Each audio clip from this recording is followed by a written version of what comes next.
सर्वेषु मे प्रेम गणेशो प्रमोदं क्लिष्टेषु जीवेषु कृपा परत्वं माद्यस्तैवाहं विपरीतवृत्तौ सदा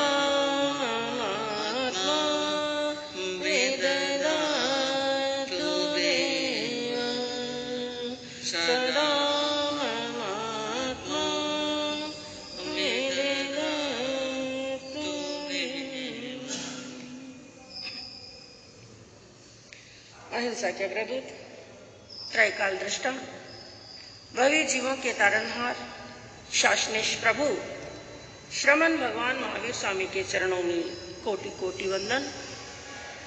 दीन दुखियों के मसीहा, करुणा के सागर, परम पूज्य गुरुदेव श्रमण सूर्य मर्धर केसरी श्री मिश्री मलजी महाराज साहब के चरणों में कोटि कोटि वंदन। पाठ पर विराजमान परम श्रद्धेय, परम विदुषी, मधुर व्याख्यानी सरलमना पूज्य गुरुनी जी महाराज साहब के चरणों में कोटि कोटि वंदन। धर्म प्रेमी बंधुओं, शीलवती माताएं बहनों, 10वें कालिक सूत्र के अंदर प्रभु ने उपदेश फरमाते हुए 2 लाइनों के अंदर एक गाथा के अंदर फरमाया, कोहु पीम पणासई माणो विणे नासनो माया मित्ताणी नासई लोहो सब विनाशन। 4 कषाय क्रोध, मान, माया और लोभ, इसके बारे में प्रभु ने फरमाया कि किस प्रकार ये 4 कषाय हमारी आत्मा के गुणों का घात करती है और कौन कौन सी कषाय किस किस गुण का घात करती। थोड़ी आवाज कम कर रहा हूं, साउंड कम कर। सबसे प्रथम प्रभु ने फरमाया, कोहो पीम पणासई, क्रोध रूपी जो कषाय है। क्रोध एक अग्नि के समान है और क्रोध प्रीति का नाश करती है। किसका नाश करता है? प्रीति यानी प्रेम का। आपस में जो प्रेम है, जो स्नेह है, जो प्यार है, जब क्रोध आता है, क्रोध के अंदर मनुष्य बेभान हुआ, मनुष्य ऐसे शब्दों का उपयोग कर लेता है कि वो प्रेम भी नफरत के अंदर बदल जाता है। तो क्रोध प्रीति का नाश, प्रेम का नाश करता है। मानो विनय नाशनो, मान यानी अहंकार, जिसे घमंड भी कहा जाता है, मद भी कहा जाता है, दंभ भी कहा जाता है। तो मान क्या करता है? विनय का नाश कर देता है। जहां पर मान है वहां पर विनय नहीं, जहां पर विनय है वहां पर मान रहने वाला नहीं। और जब तक आत्मा के अंदर विनय का गुण नहीं आता है, तब तक आत्मा के अंदर और गुण भी प्रवेश करने वाले नहीं। तो हम ये कह सकते हैं, मान एक ऐसी कषाय है जो आत्मा के अंदर सभी गुणों के प्रवेश के मार्ग का निषेध कर देती है, सभी मार्गों को बंद कर देता है। तो मानो विनय नाशनो। और तीसरी बात बताई, माया मित्ताणी नाशई, जो माया है, जिसको कपट भी कहा जाता है, छल भी कहते हैं, धोखा देना, धूर्तता करना, धोखेबाजी करना, दगाबाजी करना। तो माया क्या करती है? मित्ताणी नाशई यानी मित्रता का नाश कर देती।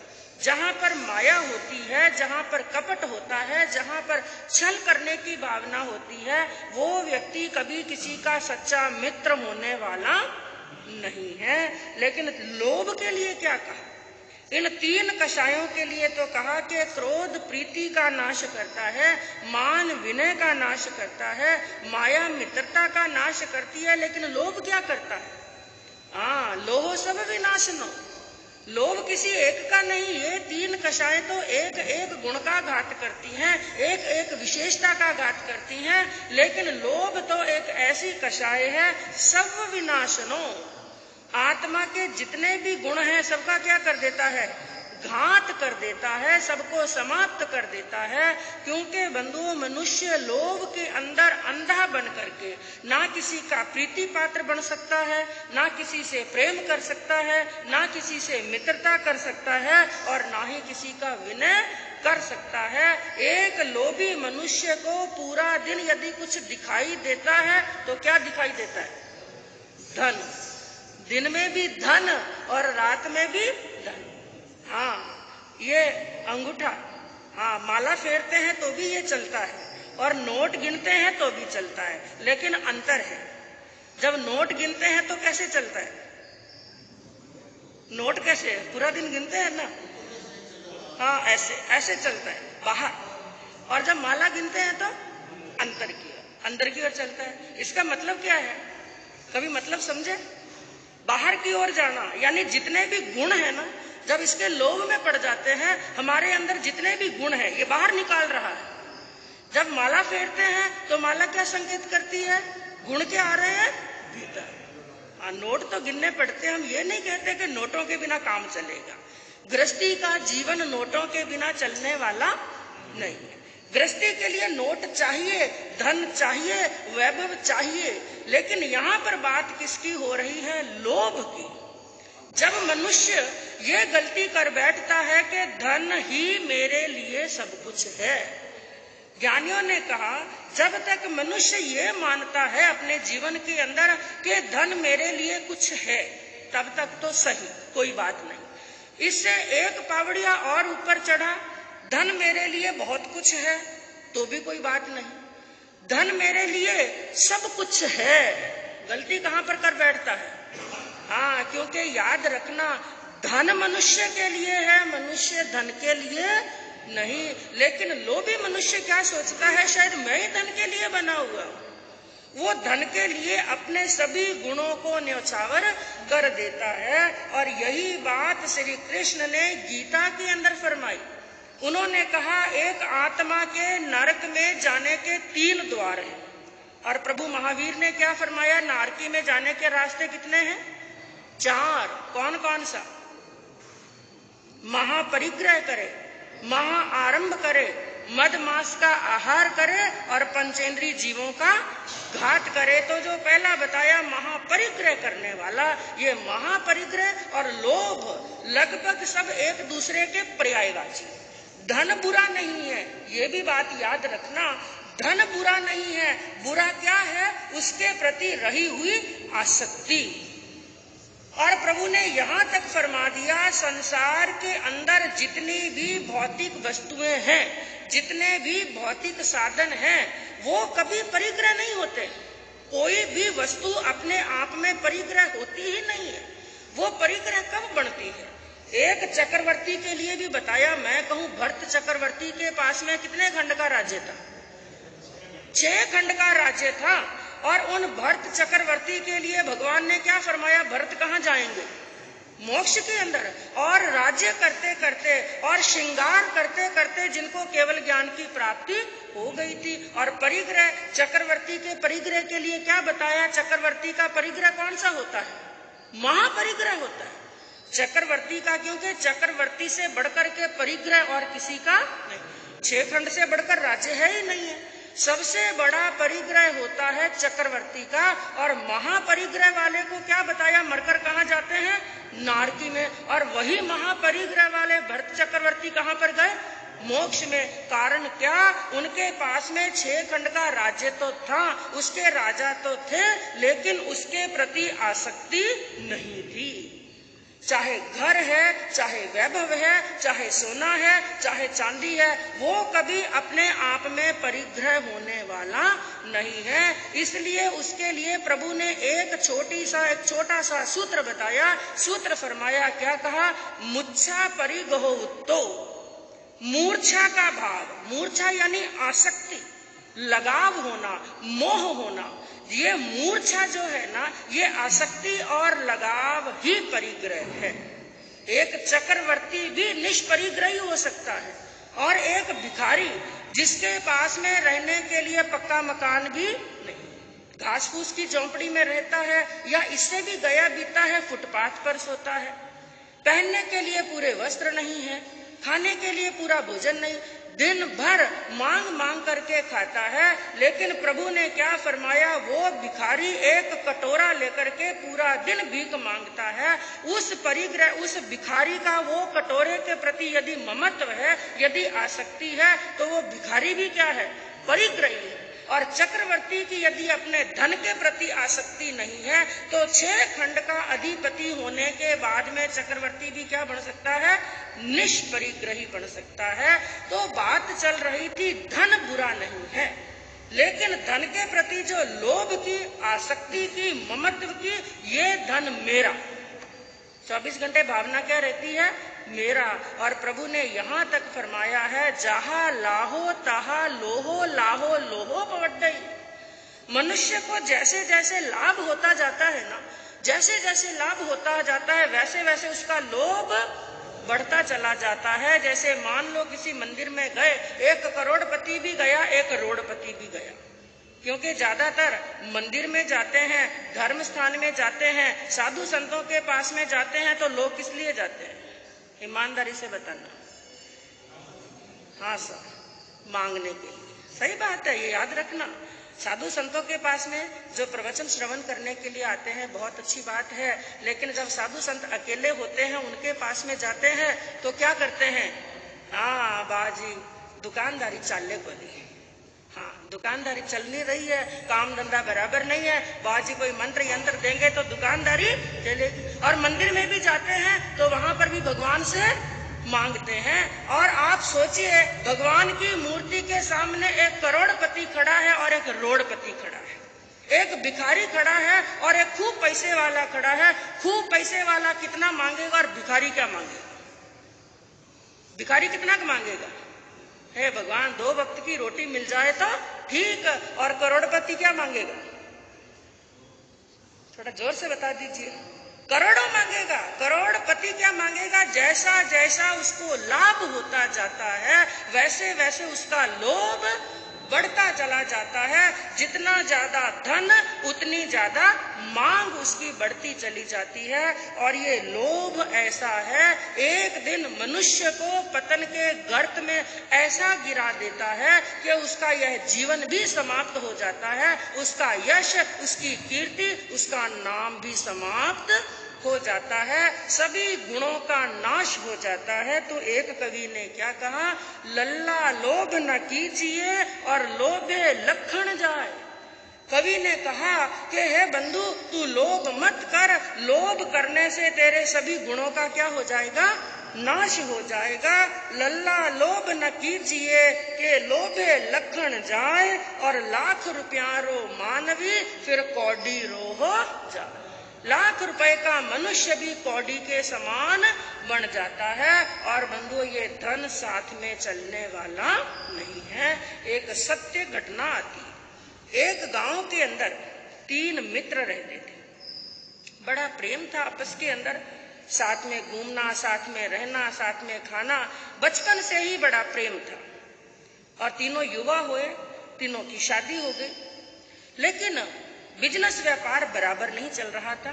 तो विचार किया, ऐसा करते हैं, अपनी जन्म भूमि को छोड़ करके कर्म भूमि ढूंढते हैं। जैसे आप लोग राजस्थान छोड़ करके यहाँ पर आ गए, किस लिए आए, हाँ धन के लिए, इसी के लिए आए, माया के लिए। बाकी तो राजस्थान में किसी चीज की कमी नहीं थी।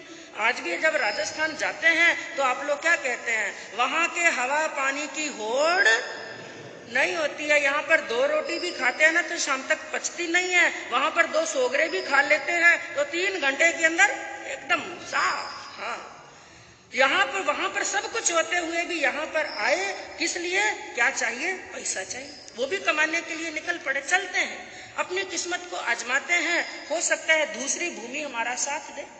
तीनों निकल पड़े, अपने गांव से काफी दूर आए, जंगल का रास्ता आया, जंगल में चल रहे थे। चलते चलते सामने से एक महात्मा जी आए। महात्मा जी मिले, और महात्मा का वेश ही एक ऐसा होता है, सहसा ही सामने वाले का सिर उनके चरणों में झुक जाता है। तीनों ने नमन किया, अच्छी बात है। संत के दर्शन हो गए, महात्मा के दर्शन हो गए। महात्मा ने आशीर्वाद दिया और महात्मा ने पूछा, भाई तुम लोग कहाँ जा रहे हो? उन्होंने कहा, महात्मा हम अपनी किस्मत आजमाने के लिए जा रहे हैं, धन कमाने के लिए जा रहे हैं। अच्छी बात है, धन कमाने के लिए जा रहे हो, मेरा आशीर्वाद है, धन कमाओ, अपने कार्य में सफलता मिले। लेकिन तुम लोग जिस दिशा में जा रहे हो ना, इस दिशा में आगे मत जाओ। और 3 दिशाएं हैं, चाहे इस तरफ चले जाओ, चाहे दाएं जाओ, चाहे बाएं जाओ, चाहे पीछे जाओ, लेकिन आगे मत जाओ। उन्होंने कहा, आगे मत जाओ, हमारा तो रास्ता यही है, उसी रास्ते पर जाएंगे। उन्होंने कहा, बिल्कुल सही है, तुम कह रहे हो जो बात, तुम्हारा रास्ता यही है, लेकिन आगे मत जाओ। अगर तुम आगे चले गए तो तुम में से एक भी जिंदा बच करके वापिस आने वाला।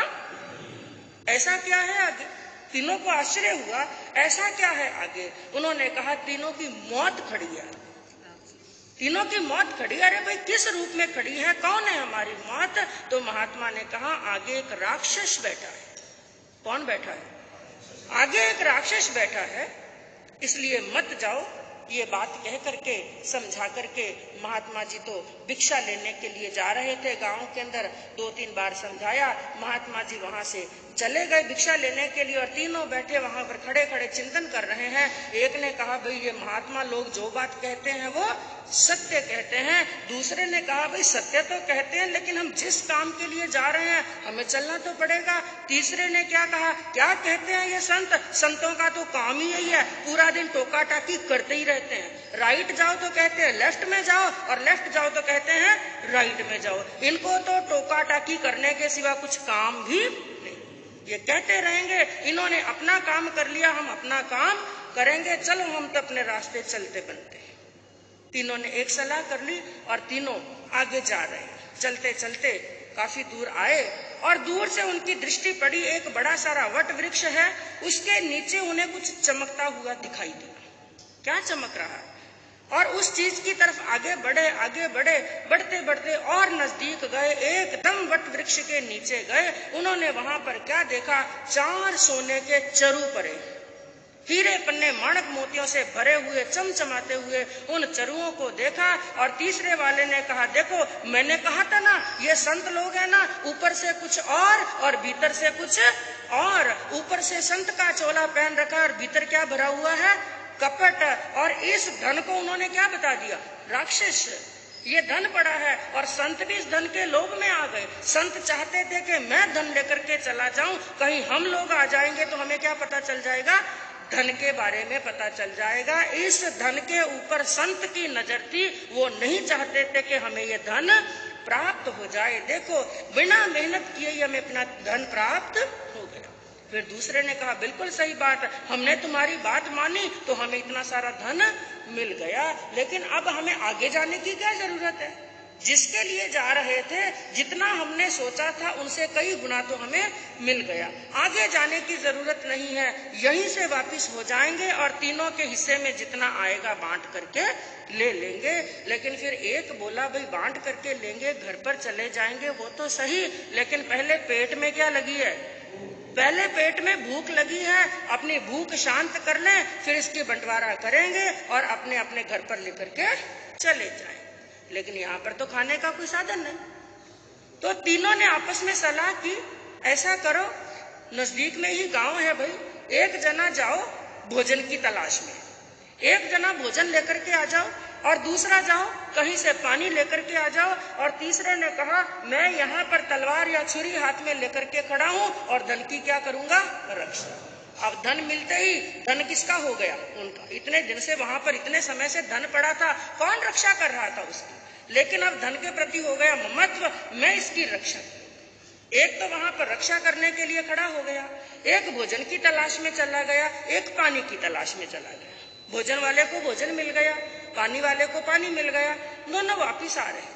अलग अलग दिशा के अंदर गए थे, अलग अलग दिशा से वापिस आ रहे थे। जो भोजन लेकर के आ रहा था उसके मन के अंदर आ गया लोभ।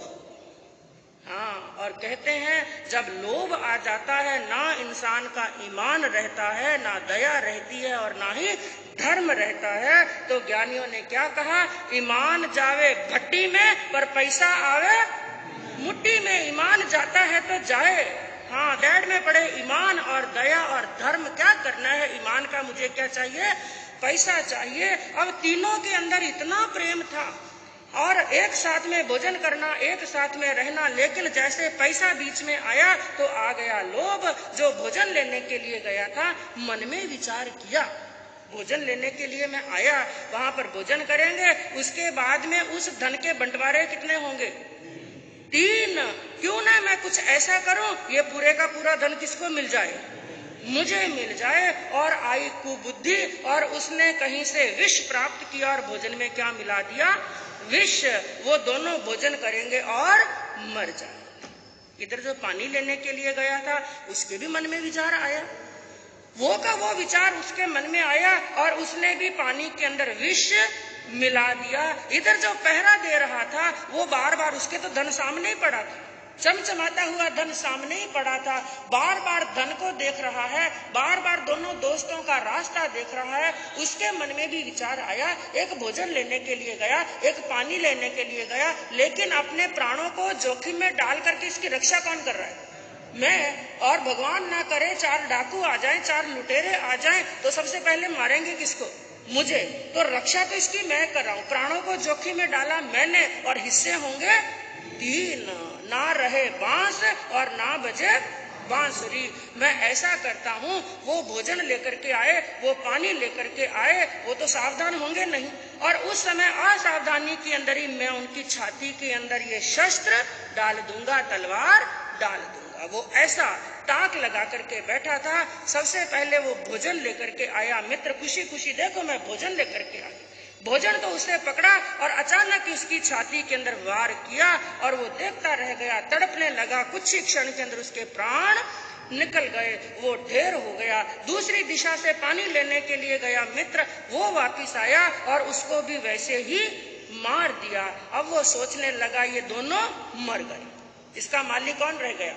मैं अकेला। अब कौन है बंटवारा कराने वाला? तो अब यहाँ से जाने से पहले मुझे भूख लगी, भाई पेट बिल्कुल खाली है, पेट में चूहे कूद रहे हैं, और इतना सारा धन उठा करके लेके जाना। पहले ऐसा करता हूँ, आराम से बैठ करके भोजन कर लेता हूँ और फिर धन लेकर के यहाँ से चला जाऊंगा। तो वृक्ष की छाया के अंदर आराम से आसन बिछाया और बैठ करके भोजन करने लगा। लेकिन बंधुओं, वो भोजन नहीं किया, उसने अपने प्राणों का, मृत्यु का वरण कर लिया। जैसे ही भोजन पेट के अंदर गया, थोड़ी देर बाद विष ने अपना असर बताया कि वो तड़पने लगा, मुख में झाग निकलने लगा, और उसी समय प्राण पंखेरु उड़ गए।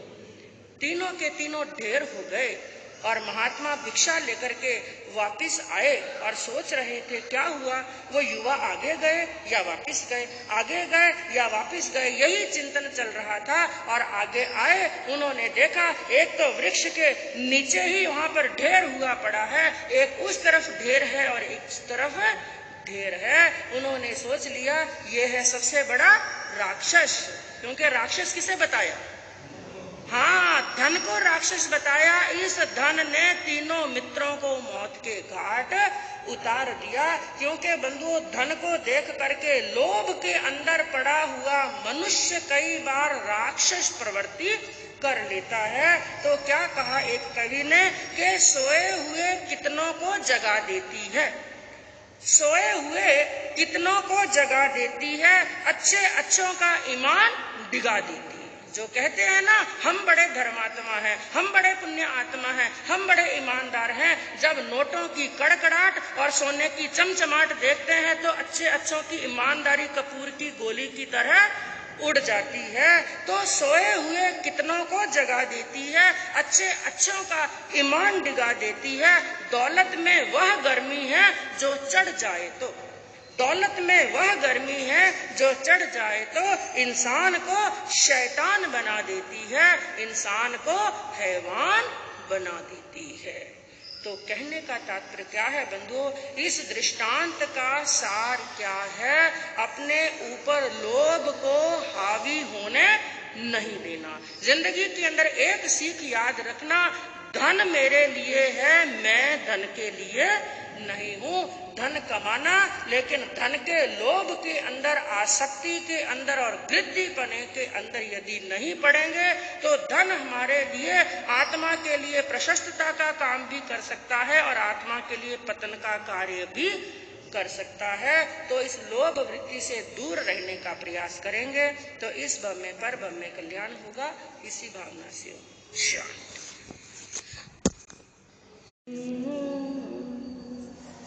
करते